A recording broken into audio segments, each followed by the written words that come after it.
Hi, my name is Daniel Foley Carter, and in this video, I just want to cover some key things in regards to link building.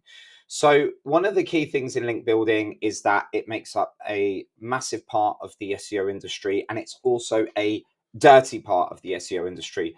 And most people in the SEO industry will have used Ahrefs, they would have used SEMrush, they potentially would have used something like Majestic in the past. So what I'm going to do in this video, I'm just going to talk a little bit about links and some common misunderstandings in regards to links and some things to think about and consider when you're doing your link building strategy. Now, just to give you an overview here, all of the stuff on Google and on YouTube and any videos that I produced are always based off my own experience. So what I mean by that is these are my opinions. They might not always be facts or matter. Not everyone will agree with the things that I have to say, but this is based on my own knowledge. So I don't profess to know everything. This is just from my own experience, but I have been doing this for more than 20 years. So I hope that this is justified. So one of the ways that I would say is that if you're ever going to learn anything from anyone, that said person should be able to demonstrate that they can rank their own assets, at least for semi-competitive terms. So just to highlight here, in the UK, depending on when you are, but generally I do rank number one for SEO consultant. And in the UK and across a lot of the world, I also rank number one for SEO audits. And I'm going to explain a little bit about my approach to SEO. So first of all, whenever we're talking about SEO, obviously we have the core components being on-site SEO and off-site SEO. And offsite SEO is obviously the practice of link building and basically building links to a domain. Fundamentally helps in the principle of voting. So, like if you have a political party, more votes tends to mean that people want that party to be in. And the principle sort of applies to the same when you look at the concept of link building. What we're doing is showing a signal indicator to Google that our site has potentially more value because it has more external sites linking to it. And it's a very, very basic principle. So the way that we should always think about this is links could be the equivalent of a vote, but not all links are the same. Not all links are going to bring value. And the problem is that when we're looking at top level link metrics, these metrics, they have no way to really differentiate between what is and isn't passing value. And this is a real problem. And there's a lot of misinformation. There's a lot of misinformation because of the industry being driven by revenue. So I'm going to break it down. I'm going to explain everything. So first of all, number one, what's really important to understand is that Ahrefs or SEMrush or Majestic or any other link tools that you might look at and use, these tools are not affiliated with Google. Google does not look at any single one of the metrics from any tools. So what does this mean? This means that using DR and UR and using third-party traffic metrics, Google does not use these. It is not using any of these. So a big part of the industry relies on people selling. So you may have seen it over the years when you get your old guest post emails, and they would have looked something like this, where you get people and they will say, you know, here's a link, here's DR52, or here's traffic metrics. But the thing is that these things are just there to sell links. They do not have intrinsic SEO value because Google is not looking at them. So the whole link building industry is built on a marketplace using metrics to try and sell links for higher and higher values. But the problem with this is that there is no direct correlation. There isn't a correlation between a DR50 passing any more link equity than something that's a DR70. That just doesn't exist. This is Ahrefs' own calculated domain rating based on their own algorithms. So they'll look at inbound link popularity. They might look at a few different metrics to calculate it. But fundamentally, these things here, you know, are not the things that Google look at. So the fallacy is also in that not all links are the same. And the problem is that what we can interpret as perhaps links of value might not even be picked up by Google. So I'm going to run through some of these things. So the general consensus is that more is better. Now, that is generally an accepted rule, because if we have more referring domains, that's generally a positive thing. It just means that more sites are linking to ours, and that could be seen as a stronger indicator of trust. But again, as with anything, these numbers are so easy to inflate. There are tiered links. You can go on crappy sites and get link injections, and you can buy link packages on Fiverr. These numbers aren't hard to manipulate.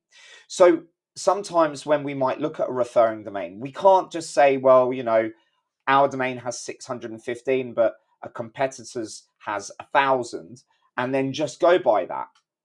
So there's a couple of different things that I typically tend to look at. Now, if someone said to me, Daniel, what would be the most important factor that I would use in potentially understanding whether a link was passing value? And it would be a domain's projected traffic, and then whether or not that page was indexed, and whether or not that page had any projected traffic. But there are still nuances here, and I'm going to run through this. So first of all, whenever I'm looking at a backlink profile, I do not look at these. These are irrelevant. Do not pay any attention. Now, when I'm looking here, the only thing that I'm looking at is typically if the ratios are significantly skewed, what that typically will mean is that there might be site-wide links. So if we maybe perhaps visualize this, if we had backlinks and then referring domains, and then we had a ratio, what we can do is interpret it. So for example, if I had 100 backlinks, 10 referring domains, or I had 1,000 backlinks from 100 referring domains, or I had 450,000 backlinks from 560 referring domains, basically all I'm going to do is divide those backlinks by the number of referring domains. Okay. And the reason that this is important is because if, for example, we have a large volume of backlinks, but proportionally a much smaller volume of referring domains, it basically means that there are more likely to be what's called site-wide links. Okay. And site-wide links, generally are things like a footer link or a sidebar link. And you don't really tend to see these as much now as you did sort of 5, 10, 15 years ago. But basically what it was is that your backlink counts could be grossly inflated if you had, let's say like 20 of these referring domains might have 1,000 pages, where every 1,000 pages you're in the footer link. So what I mean by that is if you are, if you have your website and, and you've added a useful links at the bottom, if you've added useful links here, or you had a sidebar or something like that, that would inflate the number of backlinks. So generally a lower ratio typically is better. It just means that more of the links are likely to be a link per domain, which if you look at my site here, we can see that this is a very low ratio. It's clear that I don't have any sites with lots, with thousands of pages linking to my domain. So that's the only way that I look at this. Now, the other thing that's really important to understand here is that Ahrefs, SEMrush, and lots of other third-party tools, these metrics are based on scraping. So what happens is that the tools will scrape Google every time a keyword returns my URL based on the position. They use a traffic calculation metric, and this basically is the sum of all the projected traffic that comes from these keywords. So these values are conservative at best. They are not 100% accurate. Some sites, they can be more accurate than others, but generally this is only to be used as a baseline metric. And this is important for link evaluation. So one of the things that typically we should be looking at when we're looking at potential link value is the amount of traffic that a domain might have. Because fundamentally, if the site is being found for thousands and thousands of keywords, the projected traffic is going to go up. And generally, if a domain is being found for more and more keywords, then that's generally a positive indicator from a quality perspective. Now, again, I must stress there are nuances to this all over the place. Okay. And one of the things that sets a good SEO aside from maybe someone that's less experienced is applying that fact. Rules are not always arbitrary. So if we look at my own domain here, we can see that I've got 615 referring domains. So the first thing that I'm going to do is I want to maybe get some competitor sites and just take a look. So in Mangools, I'm going to go to SERP checker. And the reason that I'm using this is that it effectively just acts as a proxy. So I can perform a search without a location bias. So I'm just going to select United Kingdom and we're going to look. And what they do here is they have their own proprietary link power score. I don't use any of this stuff. I don't use it. Again, the industry is built on metrics. How do you sell backlinks? You sell backlinks with metrics, because you say to people, well, get a link on this site. It's a DR90 or it's got, a trust flow of 30. People have metrics to sell things or to use as an estimation for maybe it has some weight. But these metrics, there's just too many holes in the bucket. If you were to fill it with water, there's too many holes in the bucket to use these. So if we look on an unbiased, just generic search in the UK, we've got my domain, we have Carrie Ann Sadlow, we have SEO Works, we have yasa.uk. So if I just take a few of these, and what I'm going to do is I'm just going to take the root domains. I'm going to go back. I'm just going to drop these in. And we know SEO Works is an agency and not a consultant.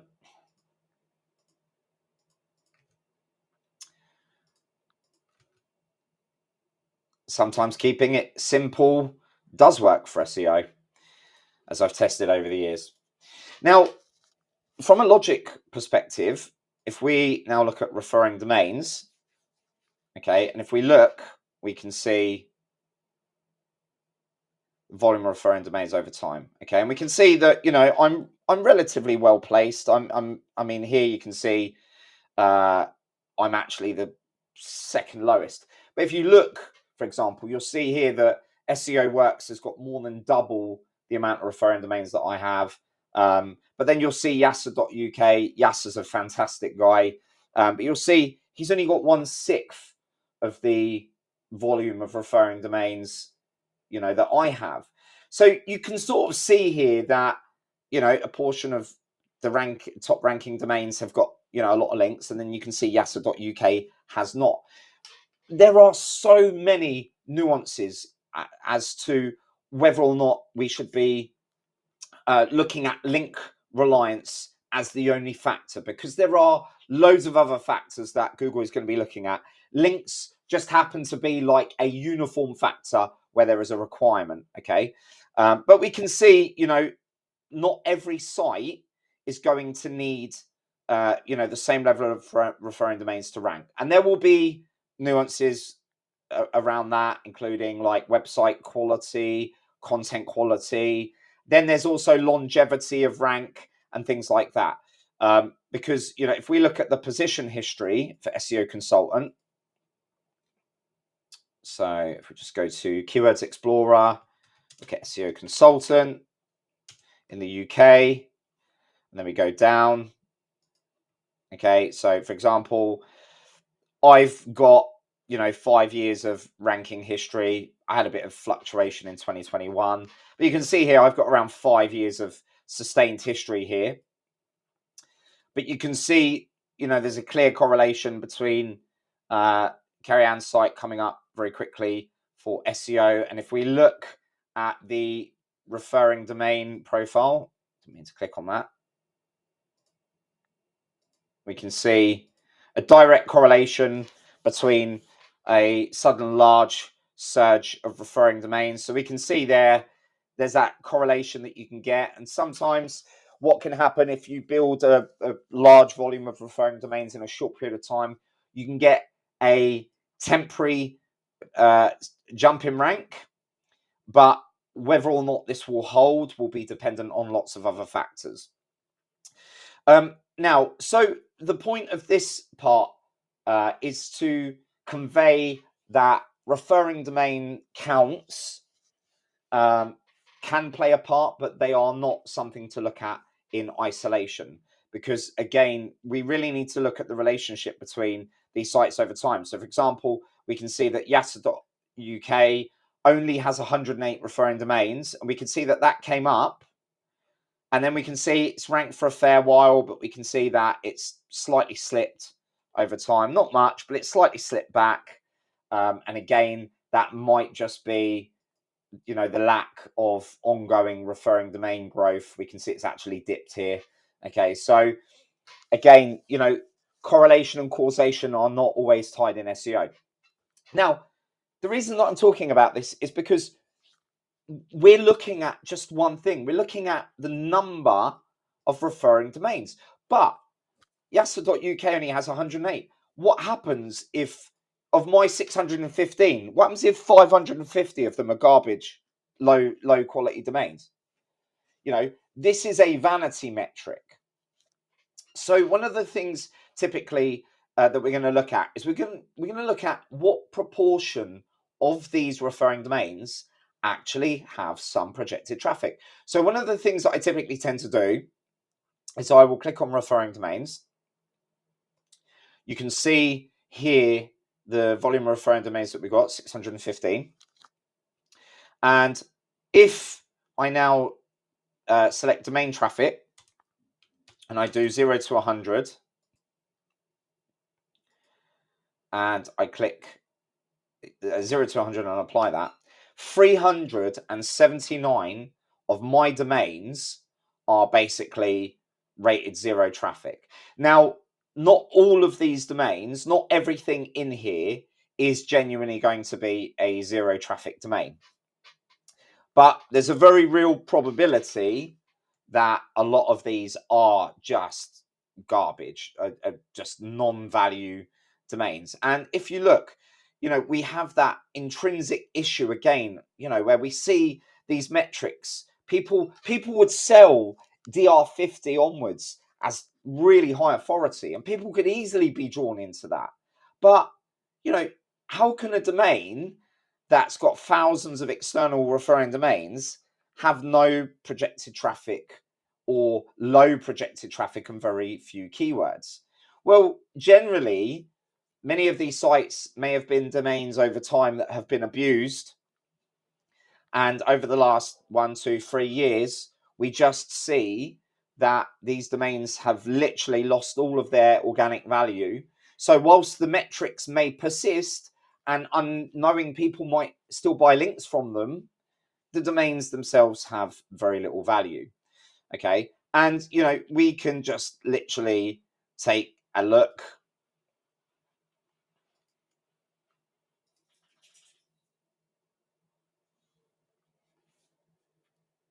Okay. And then when you just see garbage like this, in most cases, the site is just absolutely trashed, dead. 6 results indexed for a domain that has 4,447 external referring domains. This is why you have to be so unbelievably careful when you're getting links. And look, there's just hundreds of them. Hundreds. So my vanity metric of 615 referring domains, well, we can immediately get rid of, I would say, take 10% off of this.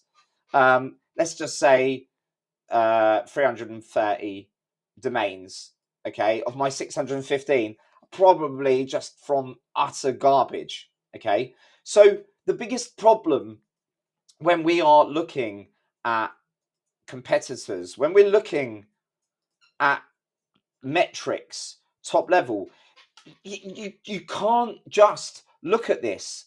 You can't look and say, well, you know, these guys have got 5 times as many links and look at their link growth, because how much of this stuff is garbage? How many of the links that are we looking at these top level numbers are garbage? And this is intrinsically the problem with the SEO industry, the SEO tool industry, because so many people are fixated on metrics, on top level numbers. Well, my competitor has 1,000 domains and we have 300. You know, therefore we need to build 1,000 domains. It does not work like that. So what we have to consider is that, you know, if these domains are pretty much dead, then the probability of any link equity coming from them falls to 0 or next to 0. So the volume of these that you would need to get any meaningful link equity goes up exponentially. So what I typically like to do is create a segment. Now I'm just going to see, and I have to highlight that whenever I do these videos or do these recordings, it's very much ad hoc, off the cuff. So I'm just going to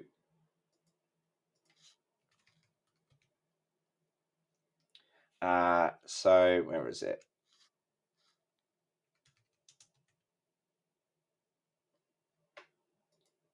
Here we go. So what I've got is I have a sheet.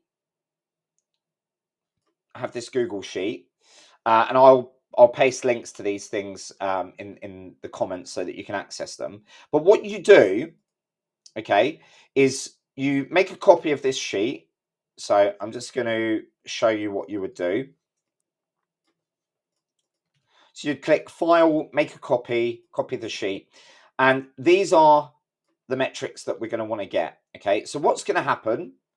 You're going to go to Ahrefs, and with the unfiltered list, so you're going to click Referring Domains, and you're just going to export this.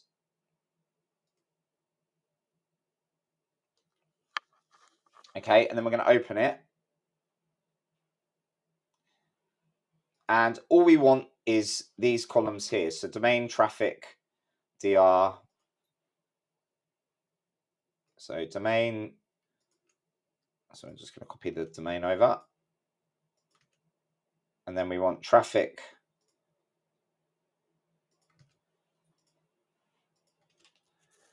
And then DR. Now, this is only to show you DR and traffic groupings. It doesn't mean that we're using this as a quantitative metric. Now, you don't need these other columns to populate. These are the 3 that we need, okay? And you'll see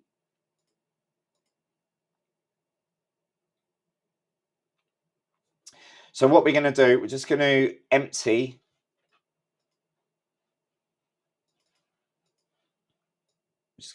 this table. And once you've clicked extensions app script, you're just going to keep this selected, populate referring domain insights, just click run. Now it might give you a pop-up asking for permission. You need to grant it permission, then run it again. And then you'll see here, you can see, look, our 379 from the 0 to 100. It's basically counted how many of our referring domains fall into each traffic group. So this is what my traffic group looks like. So for all the referring domains that point to my danielfoley.co.uk domain, we can see that a large volume of all of the referring domains that I've got are at the dead end of the spectrum. And then you can see all of the referring domains that exist in other traffic groups. So you can see clearly, if we look, the bottom, the dead traffic group, basically I like to think of these as just non-value. A large volume of these are all dead across the domain rating grouping. Okay, now, you know, when you have a website on the internet, sometimes links will just appear that you haven't built. You get website scrapers, aggregators, you get random directory sites appear. They can just appear. But generally, the most telling indicator for referring domains is just to filter them by domain traffic. So, you know, I consider anything from sort of between 1,000 to 5,000 onwards. I'll generally take a look to see. Now, the reason that I do this is that not all low traffic domains are bad quality. So let's have a look at a lower traffic group. Because you can get just small sites that have, you know, really good content that just don't have many links. That doesn't mean that they're a bad link. So one of the other things to always consider is it's not necessarily just the metrics alone, but it's the actual site. Okay, so we can see here these sites are, you know, generally on the weaker side of things. You know, we can see that there are other sites where, you know, the metrics look overly high, but the traffic levels are overly low. And again, you know, the way that I would typically consider these is I would just look at proportionality. You know, a lot of these sites have thousands of referring domains, but they have very low traffic levels. And, you know, to me, that can be telling. That can be that these sites perhaps may have had large traffic in the past, but that traffic has dissipated off because the domain, you know, has had years of people selling guest posts on it. Because what you've got to remember is that, you know, over the last 10, 15 years, you know, people would build sites, they would artificially inflate these sites, and then over the years, they just get abused. The link quality is poor, the outbound link ratios grow exponentially, and then these domains, they just die off. And, you know, when we're then applying these filters, we're looking at, you know, in some cases, it might be that either the site is just a small site, doesn't get a lot of traffic, but actually the quality is good. Or it could be that these are sites that are just known over the years for having been abused, and the projected traffic levels now are so low. So if we just take, I don't know, let's take this upjourney.com one, you know, high DR, 7,000 referring domains, and yet a paltry traffic level 2,674. So if we go into here and we take a look, and then, you know, if we look over the last 5 years, and then we just look at traffic, you know, so I mean, realistically, this site never really had a huge amount of traffic for the referring domain profile. But we can see here, look, you know, as the volume of pages on the domain increases up until August last year before it goes into decline, we can see there's that traffic loss, and the domain has literally tanked. Look at that, you know, from 370,000 projected traffic in August 2022 down to 2,700. So we've got a domain that, you know, at face value metrics, someone might be peddling this as, you know, yeah, get a link from it, pay $100, $200, but it's not worth shit. It's not worth it. And this is, you know, this is the problem. You know, this is a real problem. And this is endemic. Now, again, the other thing that I have to say is not all scenarios that look like this are indicative of the site actually being bad, because as we know from Google Helpful Content Update, a lot of really good sites actually got hit. Sites that had good content got hit. So, you know, if we see that the profile has tanked, and we can see that this is before helpful content updates. So the fact that it's tanked before helpful content updates and then has just continued to tank, and we can see around the time of helpful content update that it just absolutely tanked further. Clearly, this domain wasn't doing its job.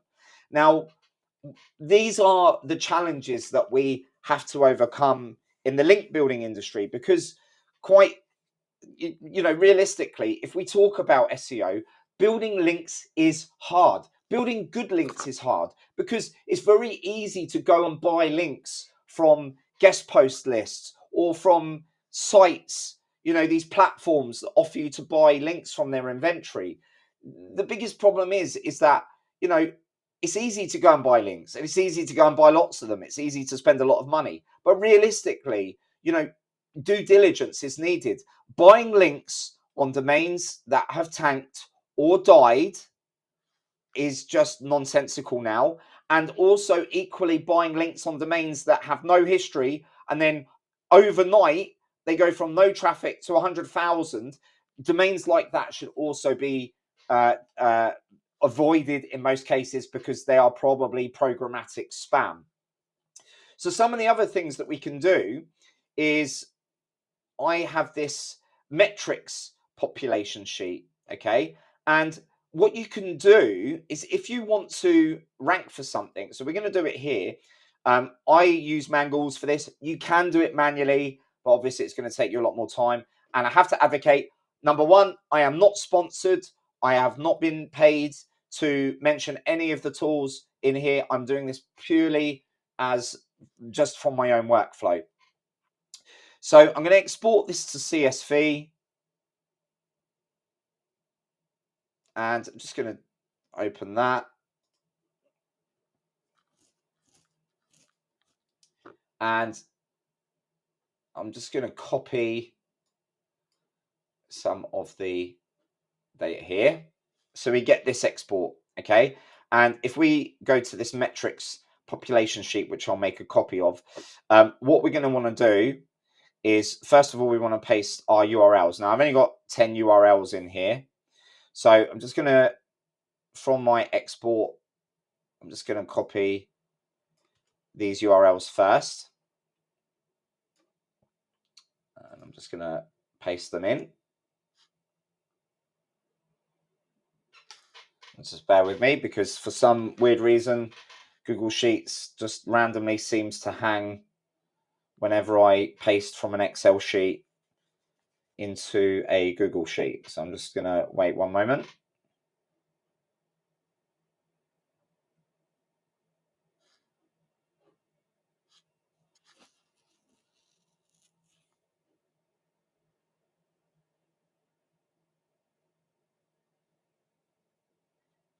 Just bear with me 1 second.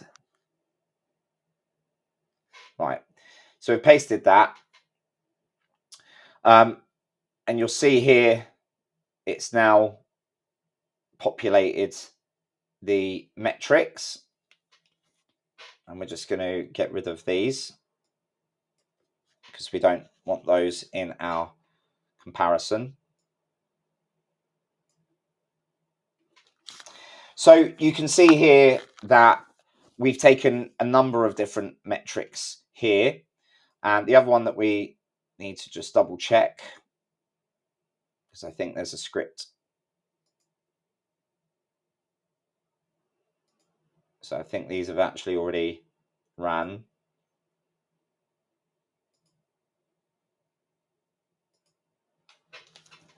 So I'm just going to run this.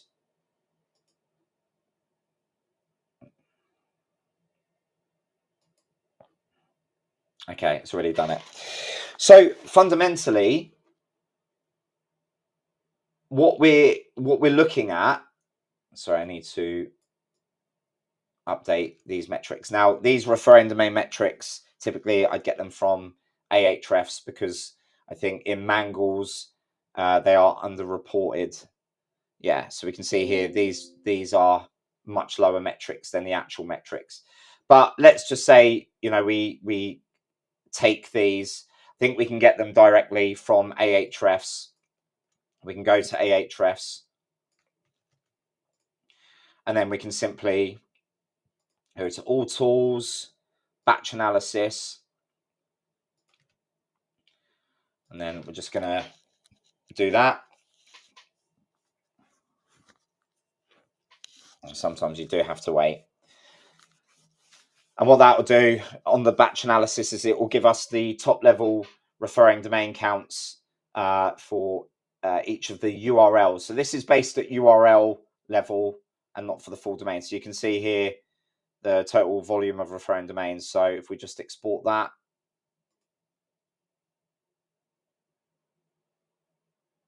and then I'm just going to open that. And then we're just going to get, so we want the full domain count. We're just going to copy that. And then we're just going to paste that into our sheet. And you'll see here, this also shows us the first time that this URL was actually picked up in Wayback. So the idea of this, and the reason that this is here, is because we're just looking at some top level things. We're looking at how much content is present in each of the results on page one. We're looking at referring domain counts. And again, you know, this is one of those things where it's not just about referring domain counts. You know, these are, consider these vanity metrics, because if you remember from my sheet here, a huge volume of these referring domains, 379 of that 780 could almost be wiped out.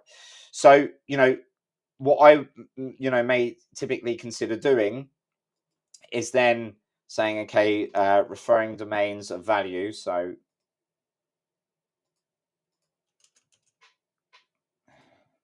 come on. So it might be that I would do referring domains of value. Okay. And then, you know, here I'm just going to do a sum to subtract my 379 dead domains. Okay. And fundamentally, I would do this same process. So you remember this process here. So all I would do is I would then go to the next result. And then from the referring domains, I'd go to referring domains. I would export these.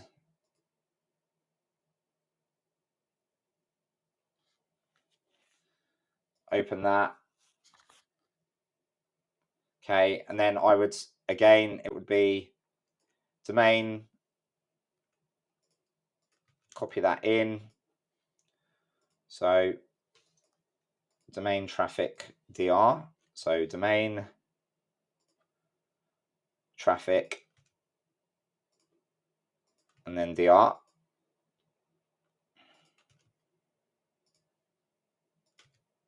And then all you're going to do again is just clear the table, run that script.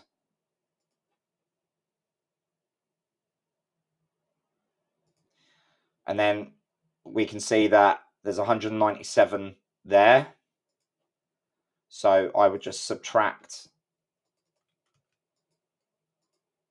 197 off of that. Okay, so, you know, then we're really like stripping back to how many domains are more likely to pass link equity.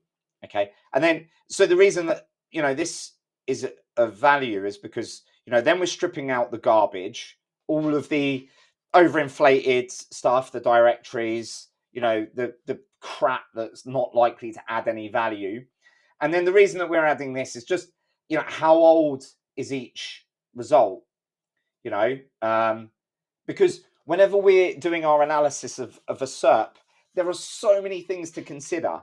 So, you know, we've got to consider lots, and this isn't even a fraction to consider. You know, we have to consider, you know, brand search volume. We have to consider engagement. What does engagement look like when people come to a site?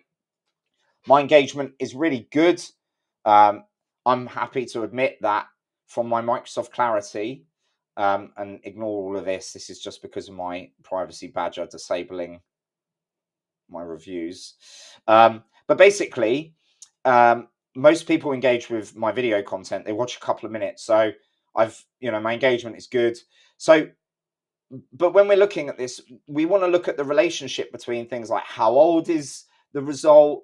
Then we can say, okay, well, for something that's over 2,000 days old, it's managed to accrue 401 domains of value or potential value. So whenever when we're looking at link building, we really need to understand links. Now, one of the last other things that I would say is, so if we go back to just looking at my domain, for example, and we click on backlinks, the other thing that we can do is we can click on add filter, and we can click on, under referring page, we can click on traffic. And then we can just put from 1. So what this is saying is, of the 615 links, how many of the actual pages themselves have traffic? So from 615 down to 31. So these 31 URLs here have some projected traffic. Now, I have to stress this. This is only a vague way of segmenting, because it's probably very likely that more than half of all links actually have traffic.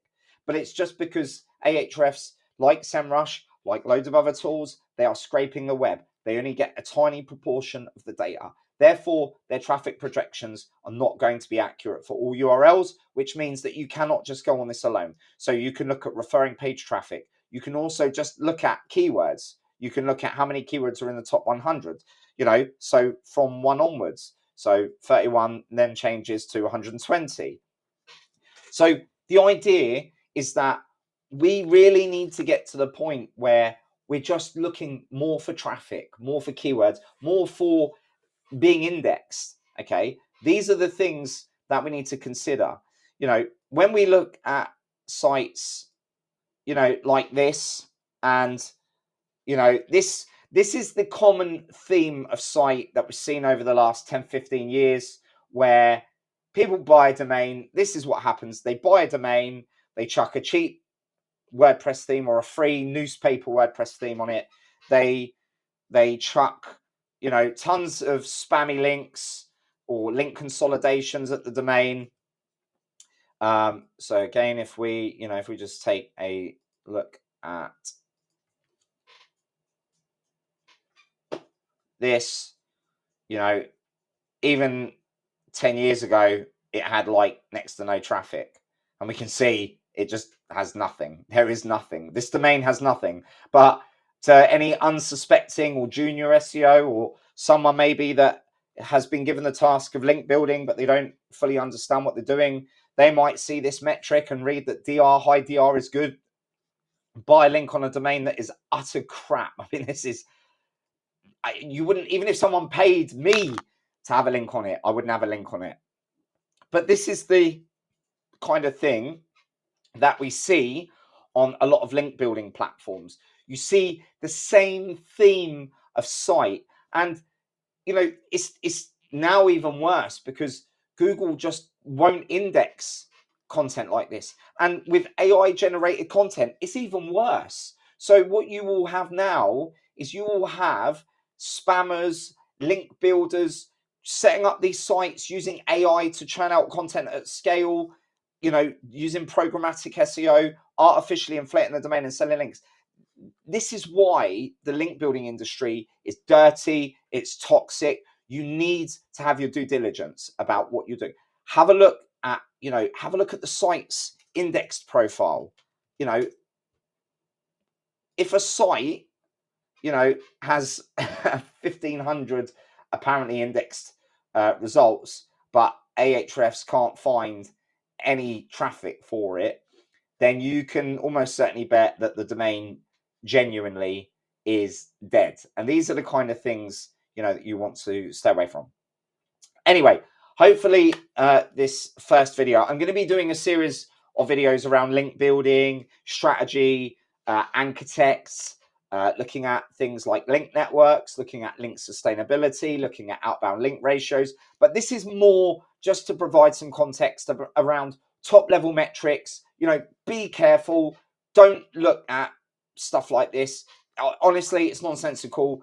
You know, I've had my own sites in the past that I ranked, okay, and my sites had like DR5 out of 100, but they had hundreds of really good, strong articles written by solicitors, and the site got tens of thousands of clicks a month. But if you looked at it in a third-party tool with low DR, you would consider it to be low quality, even though it wasn't. So it's really important to understand these metrics and how to perceive link value.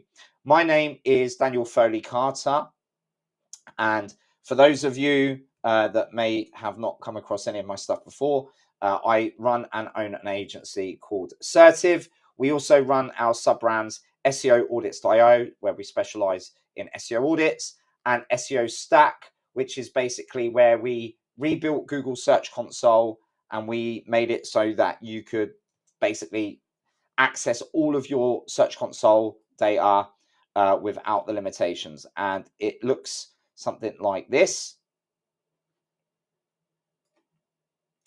And basically, we rebuilt Search Console and we took away all of the limitation. We bypassed the last 16 months. So you can see beyond 16 months. So once you add a website, it gets the last 16 months. Then every day after that point, it will get a day of data. So we can see data that would have gone from GSC. We've made it so you can access every query. You can see the last time something had a click. You can access every query, every page. And then we built an annotation system into it where we use AI to track the impact of the work that's being done. If you do have any questions, feel free to reach out. Subscribe to us on YouTube. If you have any questions, just feel free to reach out. Thank you for watching.